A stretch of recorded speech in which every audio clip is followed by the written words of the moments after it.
ത്രിയേക ദൈവത്തിൻ്റെ വലിയ തിരുനാമം മഹത്വപ്പെടുമാറാകട്ടെ. വാത്സല്യ സഹോദരങ്ങളെ, സങ്കീർത്തന മാതിരിയുടെ 83-ാമത്തെ എപ്പിസോഡിലേക്ക് ഏവരെയും ഹൃദ്യമായി സ്വാഗതം ചെയ്യുന്നു. സങ്കീർത്തനങ്ങളിലെ വാചകങ്ങൾ ഓരോന്നും ലളിതമാണ്, സുവ്യക്തമാണ്.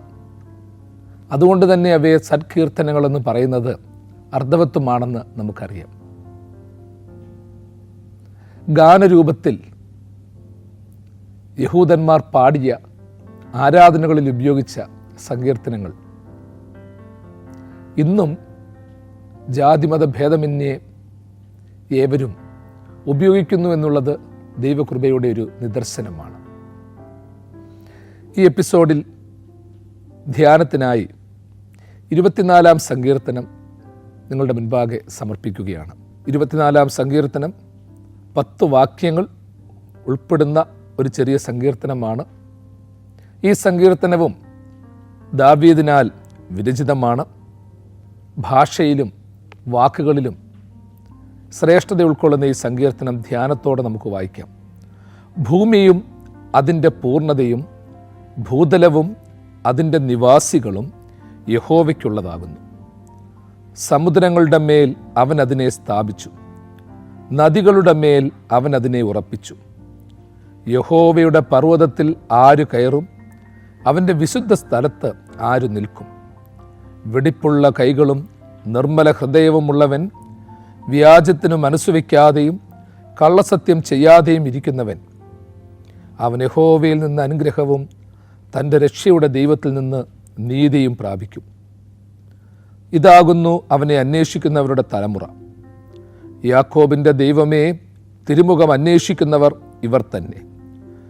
വാതിലുകളെ നിങ്ങളുടെ തലകൾ ഉയർത്തുവീൻ, പണ്ടേയുള്ള കതകുകളെ ഉയർന്നിരിക്കുവീൻ. മഹത്വത്തിൻ്റെ രാജാവ് പ്രവേശിക്കട്ടെ. മഹത്വത്തിൻ്റെ രാജാവാര്? ബലവാനും വീരനുമായ യഹോവ, യുദ്ധവീരനായ യഹോവ തന്നെ. വാതിലുകളെ നിങ്ങളുടെ തലകൾ ഉയർത്തുവീൻ, പണ്ടേയുള്ള കതകുകളെ ഉയർന്നിരിക്കുവീൻ. മഹത്വത്തിൻ്റെ രാജാവ് പ്രവേശിക്കട്ടെ. മഹത്വത്തിൻ്റെ രാജാവാര്? സൈന്യങ്ങളുടെ യഹോവ തന്നെ, അവനാകുന്നു മഹത്വത്തിൻ്റെ രാജാവ്. നമ്മൾക്കൊക്കെ സുപരിചിതമാണ് ഈ സങ്കീർത്തനം. കാവ്യാത്മകമായി സുവിദിതമായ ചിന്താധാരകളോടെ ദാവീദ് ഈ സങ്കീർത്തനം കുറിച്ചിട്ടിരിക്കുകയാണ്. പ്രത്യേകിച്ച് ഒരു കൊട്ടാരത്തിലോ മറ്റോ ഇരുന്ന് രചന നടത്തിയെന്നോ പാടിയെന്നോ നമുക്ക് പറയാൻ പറ്റത്തില്ല. പ്രത്യേകിച്ച് അതിനേക്കാളൊക്കെ ഉപരിയായിട്ട് ഒരാട്ടിടയനായ ആടുകളെ മേയിച്ച സമയത്ത് പരിസ്ഥിതിയുമായി ഒത്തുചേർന്ന് പരിസ്ഥിതിയുടെ നിമ്നോന്നത ഭാവങ്ങളെ മനസ്സിലാക്കി ദാവീദ് പാടുകയാണ്. ഭൂമിയും അതിൻ്റെ പൂർണ്ണതയും ഭൂതലവും അതിൻ്റെ നിവാസികളും യഹോവയ്ക്കുള്ളതാകുന്നു. അതൊരു വലിയ കാവ്യശില്പമാണ്. യഹോവയുടെ മഹത്വത്തെ വർണ്ണിക്കുവാൻ വേണ്ടി അവൻ്റെ സൃഷ്ടികളുടെ മനോഹാരിതയെ വ്യാഖ്യാനിച്ച് അതിലേക്ക് പ്രവേശിക്കുകയാണ്. പ്രത്യേകിച്ച് കാവ്യങ്ങളും മറ്റും രചിക്കുമ്പോഴുള്ള ഒരു പ്രത്യേകത അതാണല്ലോ. കാവ്യവും അതിൻ്റെ സൃഷ്ടാവും തമ്മിൽ ഒരു വലിയ ബന്ധമുണ്ട്. സൃഷ്ടാവിൻ്റെ മഹത്വത്തെ വർണ്ണിക്കുവാൻ സൃഷ്ടിയുടെ ഔന്നത്യത്തെ ഉയർത്തി കാണിക്കുന്നു. ഇവിടെ ദാവീദ് ചെയ്യുന്നതും അതാണ്. എല്ലാം യഹോവയ്ക്കുള്ളതാകുന്നു എന്ന് പറയുമ്പോൾ അതെന്തൊക്കെയാണ്? എല്ലാം ദൈവത്തിനെന്ന് ഒറ്റ വാക്കിൽ പറഞ്ഞൊഴിവാകുന്നത് സിമ്പിളാണ്. പക്ഷേ അതിനേക്കാളൊക്കെ ഉപരിയായി ഒരു പൊതുവായ ചില പ്രയോഗങ്ങൾ ദാവീദ് നടത്തുകയാണ്. അതാണ് 24-ാം സങ്കീർത്തനം 1-ാം വാക്യത്തിൽ നമ്മൾ വായിക്കുന്നത്. ഭൂമിയും അതിൻ്റെ പൂർണ്ണതയും ഭൂതലവും അതിലെ നിവാസികളും യഹോവയ്ക്കുള്ളതാകുന്നു. ഭൂമിയും അതിൻ്റെ പൂർണ്ണതയും, അതൊരു യഥാർത്ഥത്തിൽ അതിനെ പല രീതിയിൽ വ്യാഖ്യാനിക്കാം. ഒരു ശാസ്ത്രജ്ഞനെ സംബന്ധിച്ചിടത്തോളം ഭൂമി എന്ന് പറയുന്നത് ഭൗതികമായി കാഴ്ചപ്പാടുള്ളതാണ്. അല്ലെങ്കിൽ ഒരു അന്വേഷകനെ സംബന്ധിച്ചിടത്തോളം എത്തപ്പെടാൻ പറ്റുന്ന പല മേഖലകളും ഭൂമിയിലുണ്ട്. എങ്കിലും ഇന്നും ഭൂമിയെക്കുറിച്ചുള്ള നമ്മളുടെ അറിവുകൾ അപൂർണമാണ്. ഇനിയും മനുഷ്യൻ ചെന്നു ചേരാത്ത ഒരുപാട് ഭാഗങ്ങൾ ഈ ഭൂമിയിലുണ്ട്, ഈ ഭൂമണ്ഡലത്തിലുണ്ട്. സൗരയൂഥത്തിലെ ഒരു ചെറിയ ഗ്രഹം മാത്രമാണ് ഭൂമി. ദൈവത്തിൻ്റെ സൃഷ്ടി എന്ന് പറയുന്നത് ഈ ഭൂമി മാത്രമല്ല. ഹൈന്ദവ പുരാണത്തിൽ പറയുന്നത് 14 ലോകങ്ങളുണ്ടെന്ന്. അതിലെ ഒരു ചെറിയ ഭാഗം മാത്രമാണ് ഈ ഭൂമി എന്ന് പറയുന്നത്. അതോടൊപ്പം തന്നെ ചരിത്രകാരന്മാരും ചിന്തകന്മാരും പണ്ഡിതന്മാരും ശാസ്ത്രജ്ഞന്മാരും ഒക്കെ വിശുദ്ധമായ ഈ സൃഷ്ടിയെക്കുറിച്ച് പറയുന്നത്, ശ്രേഷ്ഠമായ സൃഷ്ടിയെക്കുറിച്ച് പറയുന്നത് മനുഷ്യന് വ്യാഖ്യാനിക്കുവാൻ സാധിക്കാത്ത ചില തലങ്ങൾ ഉൾക്കൊള്ളുന്ന അനുഭവത്തെ പറ്റിയാണ്. ഭൂമിയെ ദൈവം സൃഷ്ടിച്ചു എന്ന് ഉൽപ്പത്തി പുസ്തകം 1-ാം അധ്യായത്തിൽ നമ്മൾ വായിക്കുന്നുണ്ട്. അതിനെ എങ്ങനെയാണ് ദൈവം സൃഷ്ടിച്ചതെന്നും പറയുന്നുണ്ട്. ഭൂമിയെ പെട്ടെന്ന് സൃഷ്ടിക്കുകയല്ല. ആദിയിൽ ദൈവം ആകാശവും ഭൂമിയും സൃഷ്ടിച്ചു. ഭൂമി പാഴായും ശൂന്യമായും കിടന്നു. വെള്ളത്തിന്മേൽ ദൈവത്തിൻ്റെ ആത്മാവ് പരിവർത്തിച്ചുകൊണ്ടിരുന്നു. അപ്പം ദൈവത്തിൻ്റെ സൃഷ്ടി എന്ന് പറയുന്നത് ഒരിക്കലും പാഴും ശൂന്യവുമല്ലെന്ന് നമുക്കറിയാം. ദൈവം പൂർണ്ണതയോടുകൂടി മാത്രമേ എല്ലാ സൃഷ്ടിപ്പിനെയും നടത്തിയിട്ടുള്ളൂ. ഉൽപ്പത്തി പുസ്തകം 1-ാം അധ്യായത്തിൽ പറയുന്ന കാര്യം നമ്മൾക്ക് വെളിവാകണമെന്നുണ്ടെങ്കിൽ, അതിൻ്റെ പൂർണ്ണത മനസ്സിലാക്കണമെന്നുണ്ടെങ്കിൽ യെശയ്യാ പ്രവാചകൻ്റെ പുസ്തകം 14-ാം അധ്യായത്തിലേക്ക് പോകണം. അവിടെ പറയുന്നു, അരുണോദയപുത്രനായ ശുക്ര, നീ വെട്ടേറ്റ് നിലത്ത് വീണത് എങ്ങനെ? നീ എങ്ങനെ ഒരു പുഴുവിനെ പോലെയായി മാറ്റപ്പെട്ടു? നിന്റെ സിംഹാസനത്തെ നീ ദൈവത്തിൻ്റെ സിംഹാസനത്തിന് തുല്യമാക്കുമെന്നും നീ മറ്റൊരു ഗ്രഹം പണിയുമെന്നും അവിടെ നീ രാജാവായി വാഴുമെന്നും നിന്നെ സ്തുതിക്കുവാൻ തക്കവണ്ണം മറ്റുള്ളവരെ സൃഷ്ടിക്കുമെന്നും നീ മനസ്സിൽ ആഗ്രഹിച്ചില്ലേ? അതായത് ദൈവത്തിൻ്റെ മാലാകമാരിൽ 10 വൃന്ദം മാലാകമാരിൽ ഒരു വൃന്ദം മാലാകമാർ, പ്രകാശത്തിൻ്റെ പുത്രന്മാരെന്നറിയപ്പെട്ട ലൂസിഫർ, അവർ തള്ളപ്പെടുകയാണ്. ദൈവത്തോട് മത്സരിച്ച് തള്ളപ്പെട്ടു. ആ തള്ളപ്പെട്ട മാലാകമാർക്ക് പാർക്കുവാൻ തക്കവണ്ണം ദൈവം ഈ ഭൂമിയെ അവർക്ക് കൊടുത്തു ആദ്യത്തിൽ. എന്നാൽ പുനഃക്രമീകരണം വരുത്തുന്നതിന് മുൻപുള്ള ഭൂമിയുടെ ഒരു പ്ലാറ്റ്ഫോം ഉണ്ടായിരുന്നു. ആ രൂപത്തെയാണ് സാത്താന് പാർക്കുവാൻ കൊടുത്തത്, തള്ളപ്പെട്ടവർക്ക് കൊടുത്തത്. ഭൂമിയിലേക്ക് വീണവർ ഇതിനെ പാഴും ശൂന്യവുമാക്കി കളഞ്ഞു. അവിടേക്കാണ് തള്ളപ്പെട്ട മാലാകമാരുടെ സ്ഥാനത്ത് ദൈവം തൻ്റെ സാദൃശ്യത്തിലും സ്വരൂപത്തിലും മനുഷ്യനെ സൃഷ്ടിക്കുന്നത്, മനുഷ്യനെ സൃഷ്ടിച്ച് ഭൂമിയിലാക്കുന്നത്. അത് പെട്ടെന്ന് മനുഷ്യനെ സൃഷ്ടിക്കുകയല്ല. പാഴും ശൂന്യവുമായി കിടന്ന ഭൂമിയെ ഓരോ ദിവസവും വെളിച്ചമുണ്ടാകട്ടെ എന്ന് പറഞ്ഞ് ദൈവം സൃഷ്ടിച്ചു തുടങ്ങുകയാണ്. കരയെയും വെള്ളത്തെയും തമ്മിൽ വേർതിരിക്കുകയാണ്. വിധാനത്തെ സൃഷ്ടിക്കുകയാണ്. ജീവജാലങ്ങളെ സൃഷ്ടിക്കുന്നു, സസ്യലതാദികളെ സൃഷ്ടിക്കുന്നു, സൂര്യനെയും ചന്ദ്രനെയും സൃഷ്ടിക്കുന്നു. അങ്ങനെ അവസാനം 6-ാം ദിവസം മനുഷ്യനെ സൃഷ്ടിക്കുന്നു. അങ്ങനെ മനുഷ്യനെ സൃഷ്ടിയുടെ മകുടമായ ദൈവം സൃഷ്ടിച്ച് ഈ ഭൂമിയിലാക്കി. അപ്പോൾ ദൈവത്തിൻ്റെ കരവലയത്തിലാണ് ഭൂമി എന്ന് പറയുന്നത്. ഹൈന്ദവ പാരമ്പര്യത്തിൽ ഭൂമി ദേവിയാണ്. ക്ഷമയുടെയും സർവം സഹനതയുടെയും ഒക്കെ പ്രതീകമാണ് ഭൂമി എന്ന് പറയുന്നത്. ഭൂമാതാവെന്ന് പറയുന്നത് അതിശ്രേഷ്ഠമായൊരു അനുഭവമാണ്. അപ്പോൾ അത്തരത്തിൽ വേദശാസ്ത്രപരമായി വ്യാഖ്യാനിക്കപ്പെട്ടിരിക്കുന്ന ഭൂമിക്കൊരു തലമുണ്ട്. ചാൾസ് ഡാർവിൻ പരിണാമ സിദ്ധാന്തത്തിലൂടെ രൂപപ്പെട്ട സൃഷ്ടിവർഗത്തെപ്പറ്റി പറയുന്നുണ്ട്. അതിനെപ്പറ്റി പറയുമ്പോൾ പോലും അതിലും ഒരു അപൂർണതയുണ്ട്. തുടർന്നു വന്ന ശാസ്ത്രജ്ഞന്മാരൊക്കെ ഇതിനെ വിശകലനം നടത്തുവാൻ തക്കവണ്ണം ശ്രമിച്ചു. ഭൂമിയിൽ എങ്ങനെ ജീവജാലങ്ങൾ രൂപപ്പെട്ടുവെന്ന് പറയുവാൻ ശ്രമിച്ചു. എങ്കിലും വേദപാരമ്പര്യങ്ങളും ശാസ്ത്ര പാരമ്പര്യങ്ങളും ഒക്കെ കോർത്തിണക്കിയ ഒരു ദിവ്യ അനുഭവത്തിലൂടെ മാത്രമേ ഭൂമിയെ നമുക്ക് വ്യാഖ്യാനിക്കാൻ പറ്റത്തുള്ളൂ. അങ്ങനെയുള്ള ഭൂമിയും അതിൻ്റെ പൂർണ്ണതയും യഹോവയ്ക്കുള്ളതാകുന്നു. എങ്ങനെയാണ് ഭൂമി യഹോവയ്ക്കായി മാറ്റപ്പെടുന്നത്? അതിൻ്റെ പൂർണ്ണത യഹോവയ്ക്കായി മാറ്റപ്പെടുന്നത് ഭൂമിയുടെ പൂർണ്ണതയും ഭൂമിയുടെ ഭംഗിയും ദൈവത്തിൻ്റെ കരങ്ങളാലാണ്. ദൈവത്തിൻ്റെ സൃഷ്ടിയാണത്. പ്രിയമുള്ളവരെ, ഭൂമിയും അതിൻ്റെ പൂർണ്ണതയും എന്നുള്ള ആ 2 വാക്കിലൂടെ സങ്കീർത്തനക്കാരൻ നമ്മളെ ഒരു വലിയ കാര്യം പഠിപ്പിക്കുകയാണ്. സങ്കീർണമായ ഒരുപാട് സംഗതികളുണ്ട്, നമുക്ക് മനസ്സിലാക്കാൻ പറ്റാത്ത ഒരുപാട് വ്യാഖ്യാനങ്ങളുണ്ട്, സൃഷ്ടിപ്പുകളുണ്ട്. ഈ ലോകത്തിലുള്ളത് നിങ്ങളോട് പറഞ്ഞിട്ട് നിങ്ങൾ വിശ്വസിക്കുന്നില്ലെങ്കിൽ അഭൗമമായത് ഞാൻ നിങ്ങളോട് എങ്ങനെ പറയുമെന്ന് കർത്താവ് തൻ്റെ ശിഷ്യന്മാരോട് തന്നെ ചോദിക്കുന്നുണ്ട്, ജനങ്ങളോട് ചോദിക്കുന്നുണ്ട്.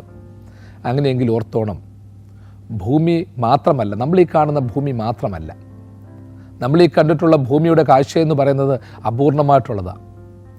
എന്നാൽ ഭൂമിയുടെ ഒരു വലിയ പൂർണ്ണതയുണ്ട്, നമ്മളുടെ വ്യാഖ്യാനങ്ങൾക്കപ്പുറമായൊരു പൂർണ്ണത.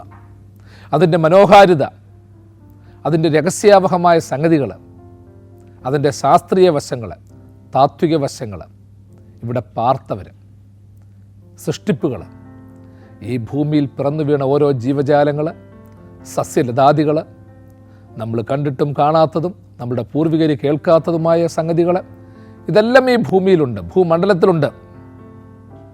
അതൊക്കെ യഹോവയ്ക്കുള്ളതാണ്. ഇന്ന് നമ്മൾ പലതിനെയും സങ്കീർണമായിട്ട് എഴുതിത്തള്ളാറില്ലേ പ്രിയമുള്ളവർ? അത് സമ്പത്താണെങ്കിലും ബൗദ്ധികമായ കാര്യങ്ങളാണെങ്കിലും നമുക്കറിയാത്തതിനെയൊക്കെ നമ്മൾ എഴുതി തള്ളാറുണ്ട്. പക്ഷേ ഒരു കാര്യം ഹൃദയംഗമായി പ്രാർത്ഥനയോടുകൂടി ചിന്തിച്ചോണം. അതിൻ്റെ ഒരു പൂർണ്ണതയുണ്ട്. എല്ലാറ്റിനും ഒരു പൂർണ്ണതയുണ്ട് പ്രിയമുള്ളവരെ. ആ പൂർണ്ണതയാണ് ദൈവം ആഗ്രഹിക്കുന്നത്. എന്ന് വെച്ചാൽ ഈ ഭൂമിയുടെയും ഭൗതികതയുടെയും സമ്പത്തിൻ്റെയും താത്വികതയുടേതും ശാസ്ത്രത്തിൻ്റേതും ഒക്കെയായ ഒരു പൂർണ്ണതയുണ്ട്. അപ്പം നമ്മളൊരു വ്യക്തിയെ കാണുമ്പോഴും അതുകൊണ്ട് തന്നെയാണ് ആധുനിക മനഃശാസ്ത്രജ്ഞന്മാർ പറയുന്നത് ഒരു ഹോളിസ്റ്റിക് അണ്ടർസ്റ്റാൻഡിങ് നടത്തണം. ഈ ഹോളിസ്റ്റിക് അണ്ടർസ്റ്റാൻഡിങ്ങിന് വേണ്ടിയാണ് നമ്മൾ കാത്തിരിക്കേണ്ടത്. അതായത് താത്വികമായി നമ്മൾ വിലയിരുത്തുമ്പോഴും അല്ലെങ്കിൽ ബുദ്ധിപരമായി നമ്മൾ വിലയിരുത്തുമ്പോഴും അതിൻ്റെ ഒരു ഭാഗികമായ വിലയിരുത്തൽ നടത്തിക്കഴിഞ്ഞാൽ അതുകൊണ്ട് പൂർണ്ണത വരത്തില്ല. ഒരു മനുഷ്യനെക്കുറിച്ച് നമ്മൾ പഠിച്ചാൽ പൂർണ്ണമായൊരു പഠനമുണ്ടാകണം. സഹോദരങ്ങളെയും ചാർച്ചക്കാരെയും കുറിച്ച് പഠിച്ചാൽ പൂർണ്ണമായൊരു അറിവുണ്ടാകണം. ഒരു വ്യക്തിയെ നമ്മൾ വിലയിരുത്തിയാൽ, ഒരു സൃഷ്ടിയെ നമ്മൾ വിലയിരുത്തിയാൽ, ഒരു ദാനത്തെ വിലയിരുത്തിയാൽ അതിൻ്റെ പൂർണ്ണമായ ഒരു അനുഭവം ഉണ്ടാകണം. ആ പൂർണ്ണമായ അനുഭവത്തോടു കൂടി വിലയിരുത്തുമ്പോഴേ ദൈവം നമ്മളിൽ പ്രസാദിക്കത്തുള്ളൂ. എൻ്റെയും നിങ്ങളുടെയും ജീവിതത്തിൽ പല കാര്യങ്ങളിലും സംശയങ്ങളും തെറ്റിദ്ധാരണകളും ഒക്കെ വരാനുള്ള കാരണം ഈ പൂർണ്ണമായൊരറിവില്ല. നമ്മളൊക്കെ പറയും നമുക്കറിയാത്ത കാര്യങ്ങളൊന്നുമില്ല, നമുക്ക് എല്ലാം അറിയാം. ശരി, അതിനെ നമ്മൾ നിസ്സാരമായിട്ട് കാണുന്നില്ല. അനുഭവങ്ങളിലൂടെ പലതും നമ്മൾ നേടിയെടുത്തിട്ടുണ്ട്. പക്ഷേ എനിക്കെന്നെ തന്നെ പൂർണ്ണമായി വിലയിരുത്താൻ സാധിച്ചിട്ടുണ്ടോ? എൻ്റെ ജീവിത പങ്കാളിയെ വിലയിരുത്താൻ സാധിച്ചിട്ടുണ്ടോ? മക്കളെ വിലയിരുത്താൻ സാധിച്ചിട്ടുണ്ടോ? സഹായിക്കുന്നവരെയും സ്നേഹിക്കുന്നവരെയും പൂർണ്ണമായി വിലയിരുത്താൻ സാധിച്ചിട്ടുണ്ടോ? നിങ്ങളും ഞാനും അവനവരെ തന്നെ പൂർണ്ണമായി വിലയിരുത്തി കഴിയുവാൻ മാത്രമേ മറ്റുള്ളവരെ വിലയിരുത്താൻ പറ്റത്തുള്ളൂ. നമ്മുടെ ഈ ജീവിതകാലത്ത് നമുക്കൊരിക്കലും നമ്മളെ പൂർണ്ണമായി വിലയിരുത്താൻ പറ്റത്തില്ല. നമ്മൾ നന്മയെന്ന് കാണുന്നത് മറ്റുള്ളവർക്ക് തിന്മയായിരിക്കും. നമ്മൾ പൂർണ്ണമെന്ന് കാണുന്നത് മറ്റുള്ളവർക്ക് അപൂർണമായിരിക്കും. മറ്റുള്ളവരുടെ അപൂർണത നമ്മളുടെ പൂർണ്ണതയായിരിക്കും. അതുകൊണ്ട് തന്നെ സങ്കീർത്തനക്കാരൻ ആഴത്തിൽ പറയുന്നു, ഭൂമിയും അതിൻ്റെ പൂർണ്ണതയും യഹോവയ്ക്കുള്ളതാകുന്നു. അതെ, ദൈവത്തിന് വേണ്ടത് പൂർണ്ണമായ പെർഫെക്റ്റായ ഒരു അനുഭവമാണ്. അതിനുവേണ്ടി നമ്മൾക്ക് കാത്തിരിക്കാം.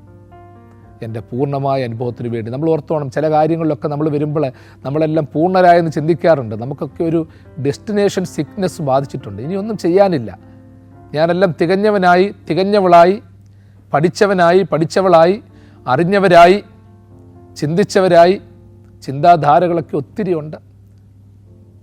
എൻ്റെ പ്രിയമുള്ളവരെ, നമ്മൾ ഇനിയും ഒരുപാട് യാത്ര ചെയ്യാനുണ്ട്. ഭൂമിയുടെ പൂർണ്ണതയെ നമുക്ക് തിരിച്ചറിയാനുണ്ട്. അതിനെ അപൂർണമാക്കുന്ന സംഗതികൾ എന്തൊക്കെയാണെന്ന് തിരിച്ചറിയാനുണ്ട്. ആ അനുഭവം നമുക്കൊരു ആത്മശക്തിയെ നൽകണം. വീണ്ടും പറയുന്നു, ഭൂതലവും അതിൻ്റെ നിവാസികളും യഹോവയ്ക്കുള്ളതാകുന്നു. ഭൂമിയെ പറഞ്ഞതിന് ശേഷം അതിൻ്റെ പൂർണ്ണതയും ഭൂതലവും അതിൻ്റെ നിവാസികളും യഹോവയ്ക്കുള്ളതാകുന്നു. ഭൂതലവും അതിൻ്റെ നിവാസികളും യഹോവയ്ക്കുള്ളതാകുന്നു എന്ന് പറയുമ്പോൾ അതെല്ലാം കൂടെ ചേർത്ത് പറഞ്ഞാൽ ഭൂമിയും അതിൻ്റെ പൂർണ്ണതയും ഭൂതലവും അതിൻ്റെ നിവാസികളും യഹോവയ്ക്കുള്ളതാകുന്നു. ഭൂതലമെന്ന് പറയുമ്പോൾ അല്പം കൂടി വ്യാഖ്യാന പൂരിതമായി സങ്കീർത്തനക്കാരൻ പറയുകയാണ്.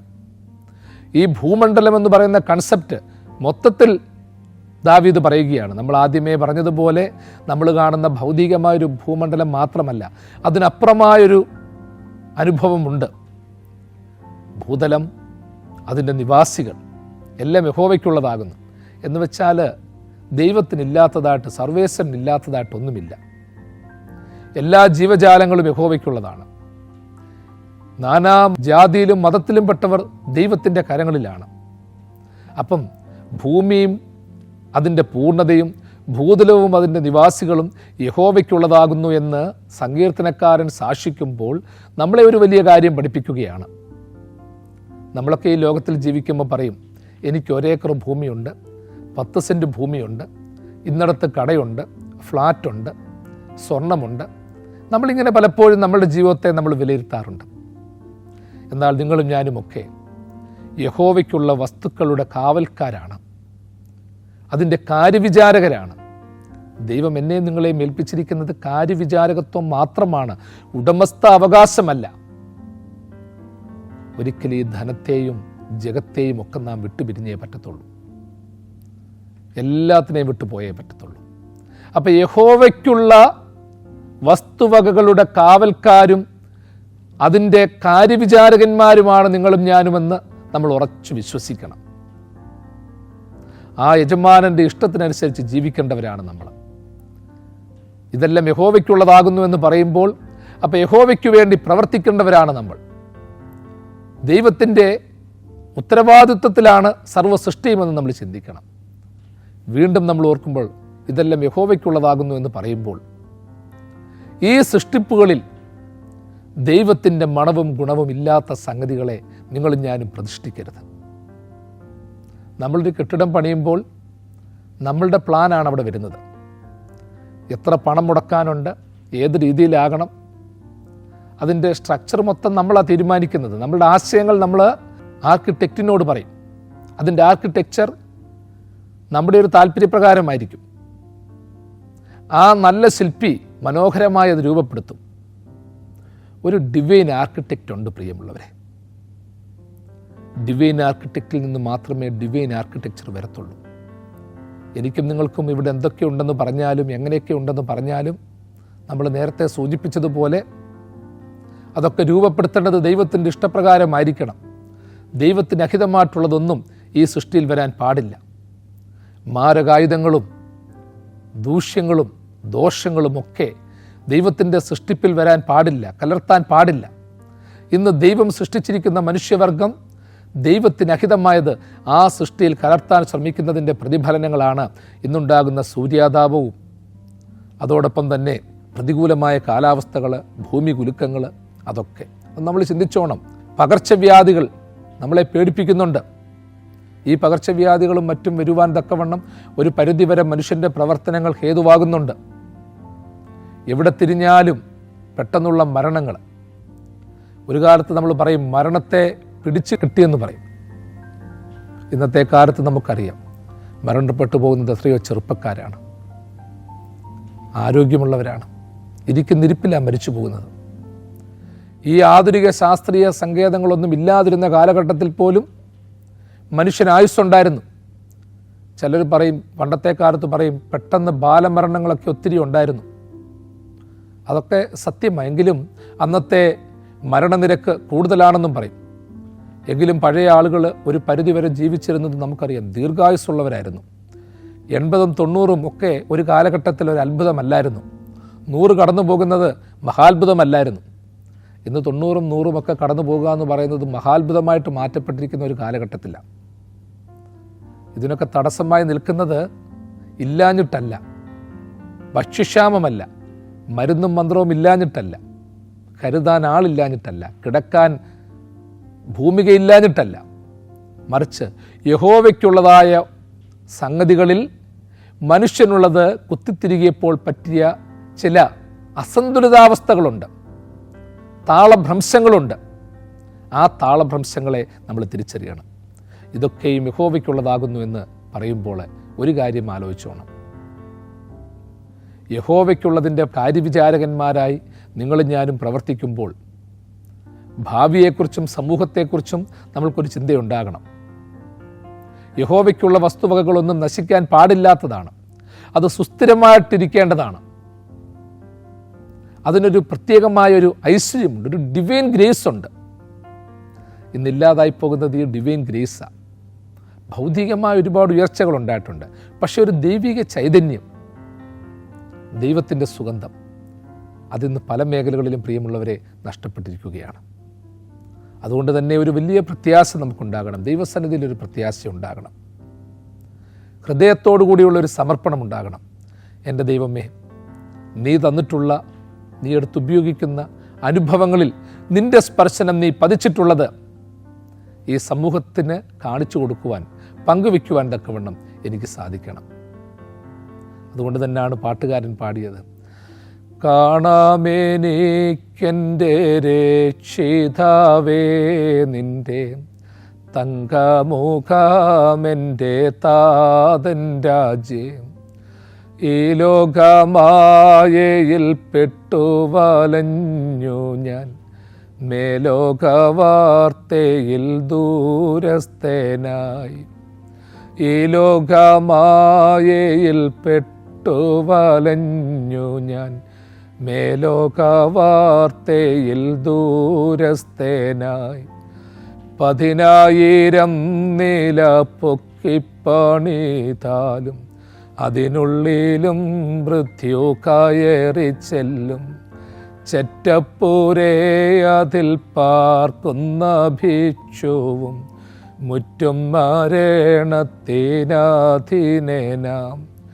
ചെറ്റപ്പൂരേ അതിൽ പാർക്കുന്ന ഭിക്ഷുവും മുറ്റും മരണത്തിനാധീനേ നാം. കാണാമെനിക്കെൻ്റെ രക്ഷിതാവേ നിൻ്റെ തങ്കമുഖമെൻ്റെ താതൻ രാജേ.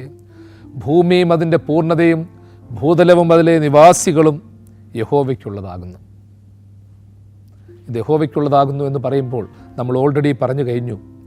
ഭൂമിയും അതിൻ്റെ പൂർണ്ണതയെക്കുറിച്ച് നമ്മൾ പറഞ്ഞു. നിങ്ങളും ഞാനുമൊക്കെ കാണുന്നത് ഭൗതികമായ ചില തലങ്ങളെക്കുറിച്ചാണ്. എന്നാൽ എല്ലാറ്റിൻ്റെയും പൂർണ്ണതയോടെയുള്ള നിറവോടെയുള്ള ഒരു അനുഭവം യഹോവയ്ക്കുണ്ട്. മനുഷ്യരിലും സൃഷ്ടിയിലും സഹോദരങ്ങളിലും സമൂഹത്തിലും ജീവജാലങ്ങളിലും നമ്മളുടെ ചിന്താധാരകളിലുമൊക്കെ ദൈവത്തിൻ്റെ പൂർണ്ണത വേണം. ആ പൂർണ്ണത വരുമ്പോഴേ ഭൂമി ഭൂമിയാകത്തുള്ളൂ, അതിലെ നിവാസികൾക്ക് പ്രസക്തിയുള്ളൂ. വീണ്ടും നമ്മൾ പറഞ്ഞു, ഭൂമിയും അതിൻ്റെ പൂർണ്ണതയും ഭൂതലവും അതിൻ്റെ നിവാസികളും യഹോവയ്ക്കുള്ളതാകുന്നു എന്ന് പറയുമ്പോൾ നിങ്ങളും ഞാനുമൊക്കെ ഈ ലോകത്തിൽ ജീവിക്കുമ്പോൾ വിചാരിക്കും നമ്മൾക്കൊക്കെ ഓണർഷിപ്പുണ്ട്, നമ്മളെ ഇതൊക്കെ ഏൽപ്പിച്ചേക്കുകയാണ്. ഒരു അതോറിറ്റേറ്റീവ് ഐഡൻറ്റിറ്റി നമുക്കുണ്ട്. നമുക്കുള്ളത് ഒരിക്കലും ഓർത്തോണം ഒരു സ്റ്റുവാർഡ്ഷിപ്പാണ്, ഒരു കാര്യവിചാരകത്വമാണ്. ഇതൊക്കെ ദൈവത്തിൻ്റേതാണെന്നുള്ളത് കൊണ്ട് അതിൻ്റെ പരിപാലകന്മാരാണ് നമ്മൾ. ആ ഒരു ഉത്തരവാദിത്വം നമുക്കുണ്ടാകണം. വീണ്ടും നമ്മൾ പറഞ്ഞു, ഇതൊക്കെയും യഹോവയ്ക്കുള്ളതാകുന്നു എന്ന് പറയുമ്പോൾ ഇതിൻ്റെ പ്ലാനും പദ്ധതികളുമൊക്കെ അതിൻ്റെ ഒരു സ്ട്രക്ചറൽ ബേസിസൊക്കെ ദൈവകേന്ദ്രീകൃതമാകണം. ഒരു ഡിവൈൻ ഓറിയൻറ്റഡ് ഡിവൈൻ ഗ്രേസോട് കൂടിയുള്ളതാകണം. ആ ഒരു സംഗതിയോടുകൂടി പോയെങ്കിൽ മാത്രമേ ദൈവത്തിനുള്ളതായി തീരത്തുള്ളൂ. ആ ദൈവത്തിനുള്ളതിൽ മനുഷ്യനുള്ളതായ ചിലതൊക്കെ ദൈവഹിതത്തിന് വിരുദ്ധമായി ചേർക്കാൻ ശ്രമിക്കുമ്പോഴാണ് പല പ്രശ്നങ്ങൾ ഉണ്ടാകുന്നത്. കുടുംബത്തിലുണ്ടാകുന്നത് അതാണ്, കുടുംബ ബന്ധങ്ങളിലുണ്ടാകുന്ന അതാണ്. അപ്പോൾ ഇതെല്ലാം യഹോവയ്ക്കുള്ളതാകുന്നു എന്ന് പറയുമ്പോൾ അടുത്തതായിട്ട് നമുക്ക് ചിന്തിക്കുവാനുള്ള സംഗതികൾ ഇതാണ്.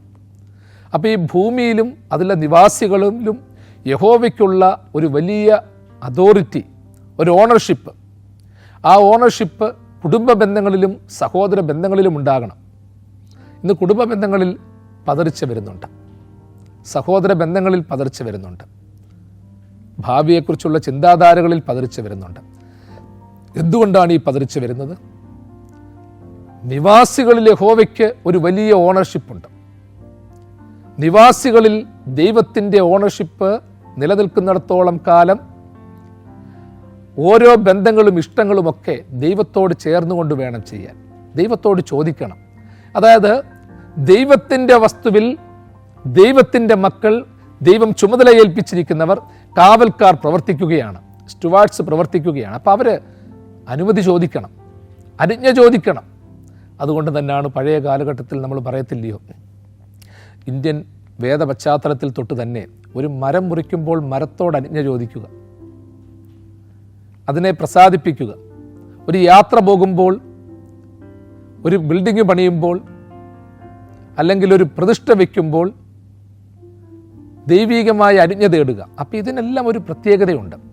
കാരണം ദൈവത്തിനുള്ളതിൽ ദൈവത്തിന് വേണ്ടി മനുഷ്യൻ പ്രവർത്തിക്കുമ്പോൾ അനുജ്ഞ തേടിയേ പറ്റത്തുള്ളൂ. അതുകൊണ്ടാണ് നമ്മൾ പറയത്തില്ലയോ, ഒരു ഭക്ഷണം കഴിക്കുമ്പോൾ പോലും, ഒരു ഗ്ലാസ് വെള്ളം കുടിക്കുമ്പോൾ പോലും, ഒരു വറ്റ് കഴിക്കുമ്പോൾ പോലും നമ്മൾ കുരിശു വരച്ച് തല വണങ്ങി, അല്ലെങ്കിൽ ഓരോ വിശ്വാസത്തിലുള്ളവർ അവരുടേതായിട്ടുള്ള രീതിയിൽ സർവേശ്വരനെ മഹത്വപ്പെടുത്തിക്കൊണ്ട് ഭക്ഷണം കഴിക്കുന്നു.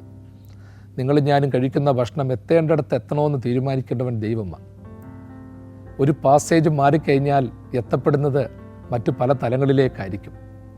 നമ്മളുടെ ഉദരത്തിലേക്ക്, ആമാശയത്തിലേക്ക് എത്തണമെന്നില്ല, ദഹിക്കണമെന്നില്ല.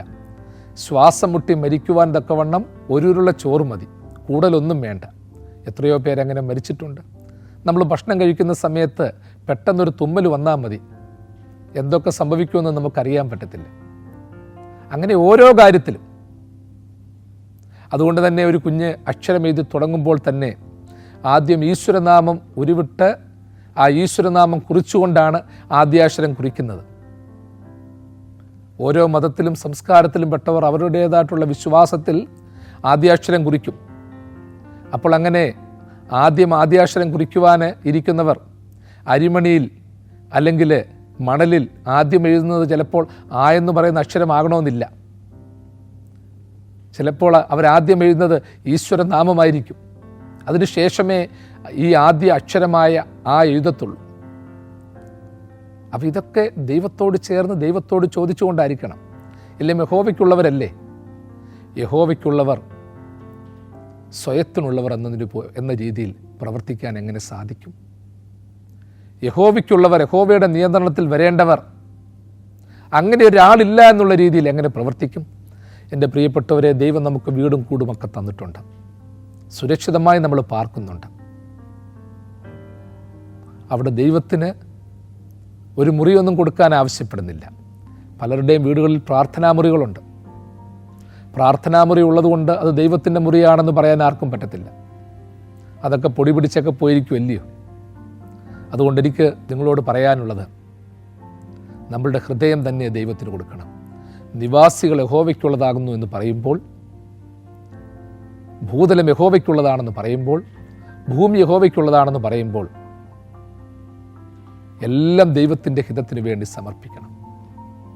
പാട്ടുകാരൻ പാടിയതുപോലെ, സർവവും യേശുനാഥനായി സമർപ്പണം ചെയ്തിടുന്നു മോദമോടെ ഞാൻ. സർവവും യേശുനാഥനായി സമർപ്പണം ചെയ്തിടുന്നു മോദമോടെ ഞാൻ. 24-ാം സങ്കീർത്തനം 1-ാം വാക്യം നമ്മളുടെ ചിന്തയ്ക്കും ധ്യാനത്തിനും അനുഭവത്തിനും ഹേതുവാകട്ടെ എന്ന് പ്രത്യേകിച്ച് ഓർപ്പിക്കുന്നു. ദൈവം തൻ്റെ വലങ്കരം നീട്ടി നിങ്ങളെല്ലാവരെയും സദാകാലവും വാഴ്ത്തി അനുഗ്രഹിക്കുമാറാകട്ടെ.